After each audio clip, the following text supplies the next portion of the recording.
Я приветствую вас на канале Вкусно Жить, меня зовут Евгений, и сегодня я хочу поделиться с вами замечательным рецептом классического чизкейка Нью-Йорк.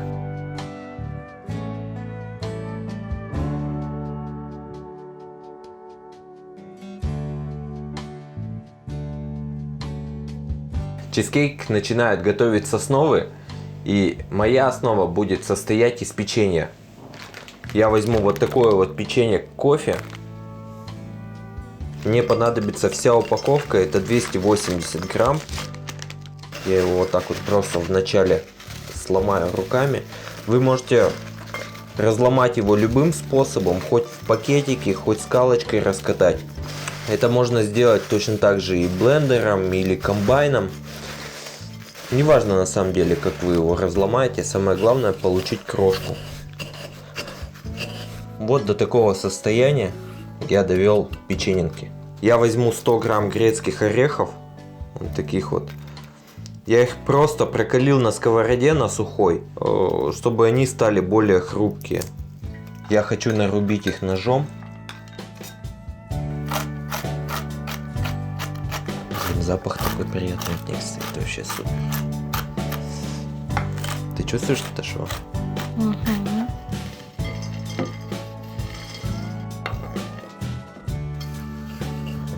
Отлично. Перемешаю немножечко. Возьму 120 грамм сливочного масла, растоплю его в микроволновке. Это будет чизкейк Нью-Йорк. Видите, вот такого вот состояния достаточно. Есть размягченное масло просто и уже подтаявшее. Отправляю это.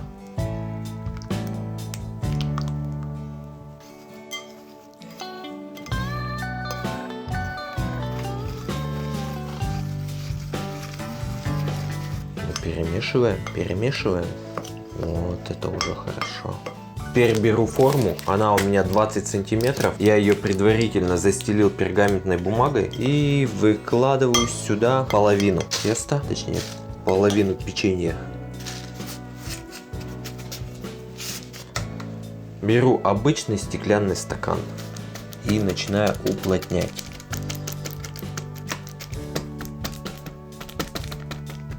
И выкладываем вторую часть.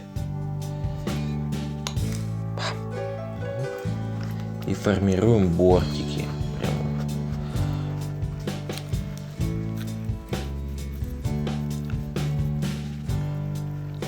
Я очень много видел рецептов, где вот эту вот форму после ставят в духовку. Никогда не понимал, зачем это делается вообще. Ведь она с этого только может испортиться. Поэтому наша форма не будет ставиться в духовку. Все, основа для чизкейка у меня готова. Теперь осталось замесить только сам чизкейк, а пока он месится, я поставлю ее в морозилку. Это займет примерно минут 20. Крем я буду готовить на основе сыра Хохланд творожного. Здесь, видите, даже сам чизкейк изображен. Он очень вкусный, такой немножечко солоноватый, идеально подходит для чизкейка.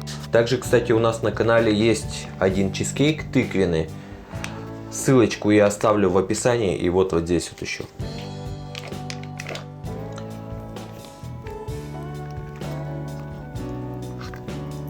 Добавляю к сыру 150 грамм сахарной пудры и перемешиваю. Я люблю использовать сахарную пудру, а не сахар, потому что ее растворить в сыре намного проще, чем сахар. У сахара слишком крупные гранулы и нужно очень долго мешать, чтобы растворить. А с сахарной пудрой, видите, как сразу же почти начинает растворяться. Я рекомендую вам замешивать все венчиком, руками, для того, чтобы, во-первых, не перебить сыр, во-вторых, вы не набьете туда пузырьков лишнего воздуха.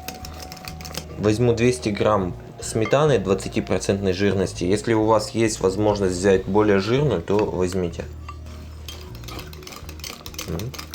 Точно так же чуть-чуть подмешаем. И добавим жирные сливки 33%, 150 мл.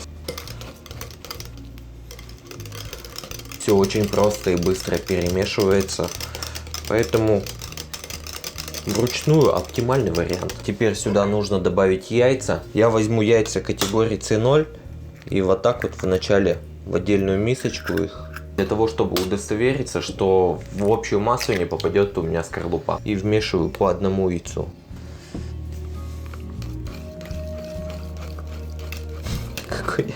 Какое яйцо? Не хочет. Во.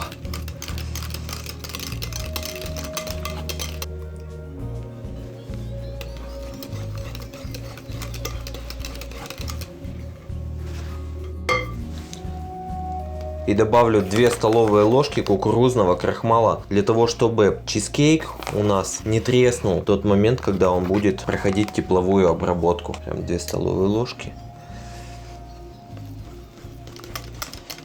Добавлю чайную ложку 1 ванильного экстракта. Если вам нравится аромат ванили, то тогда можете добавить 2. Мне нравится вот 1. А в качестве альтернативы можете использовать ванилин. Добавлю цедру 1 лимона, самую верхнюю часть, и сок половинки лимона.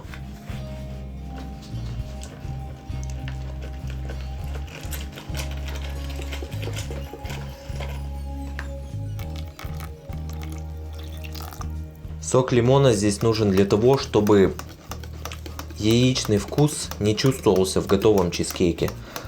Потому что все-таки, когда добавляем яйца, яичный вкус может присутствовать. Вот сок лимона как раз таки избавляет нас от этого нюанса. Все, крем замешан.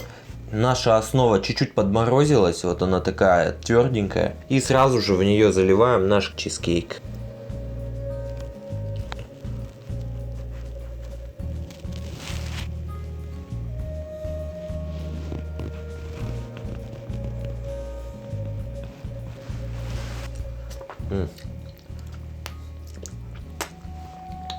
Просто так можно съесть уже. Чтобы выровнять его, можете немножечко прокрутить. Вот так вот. Стукать не надо, для того, чтобы у нас стенки не осыпались и ничего такого. Сейчас наш чизкейк нужно поставить в духовку при 180 градусах и водяной бане.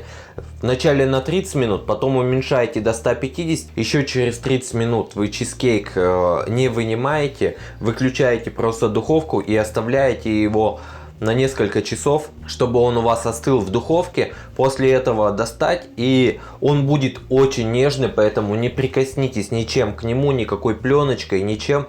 Просто поставьте его в холодильник и оставьте его там часов на 6, а лучше на ночь, для того, чтобы он полностью схватился. Как я делаю водяную баню? Я беру вот такой вот противень с водой и просто ставлю его на дно духовки.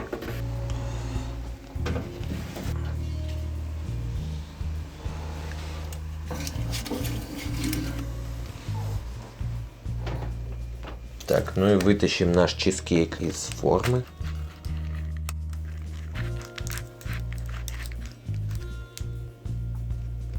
Очень аккуратненько. Так вот.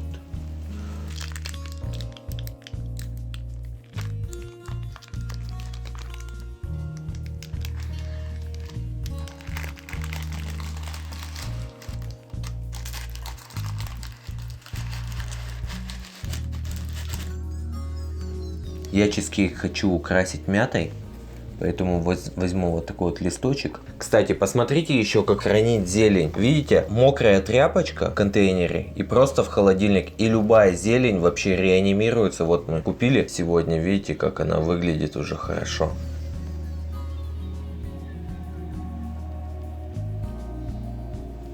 Обязательно чизкейк нужно резать горячим ножом.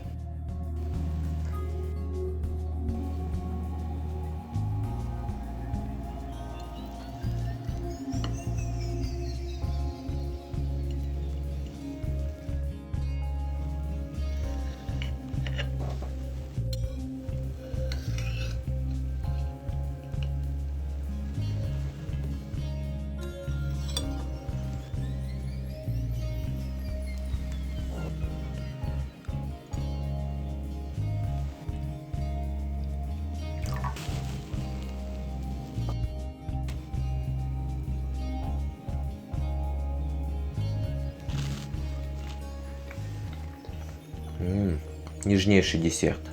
Он очень вкусный.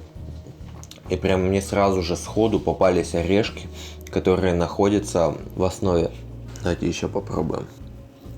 В этом чизкейке присутствует маленькая лимонная нотка, этому способствует лимонная цедра, поэтому если не хотите чувствовать в готовом чизкейке лимонного вот этого вот аромата, то тогда просто не добавляйте лимонную цедру. Лимонный сок все равно нужен, зачем я уже говорил ранее. У меня получилось тонкое донышко и толстые стеночки. Я рекомендую вам распределить в форме немножечко по-другому. Все-таки 2/3 отправить на дно и все остальное отправить на стеночки, на борта. Тогда чизкейк получится намного гармоничней. Получится немного гармоничней. Чизкейк получился годный и очень нежный. Готовится просто и съедается быстро. И вы знаете, с соленой карамелью он будет все-таки вкусней. Поэтому ссылка на соленую карамель, которая подходит к этому чизкейку просто идеально, находится в описании, ну либо вот здесь вот еще. Спасибо, что посмотрели это видео. Жмите на колокол, сами знаете для чего. А я желаю вам вкусных кулинарных шедевров. До следующей пятницы. Пока.